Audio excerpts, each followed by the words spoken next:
श्री भगवानुवाच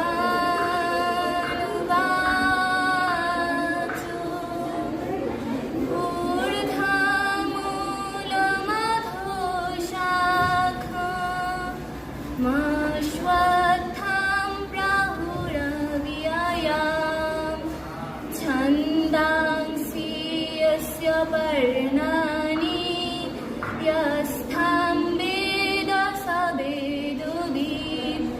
অনুবাদ: শ্রী ভগবান বলেছেন, পণ্ডিতগণ এই সংসারকে অশ্বত্থ বৃক্ষ বলে অভিহিত করেছেন। সংসার বৃক্ষের স্বরূপ মূল ঊর্ধ্বে এবং শাখা নিম্ন দিকে, ইহা অব্যয়।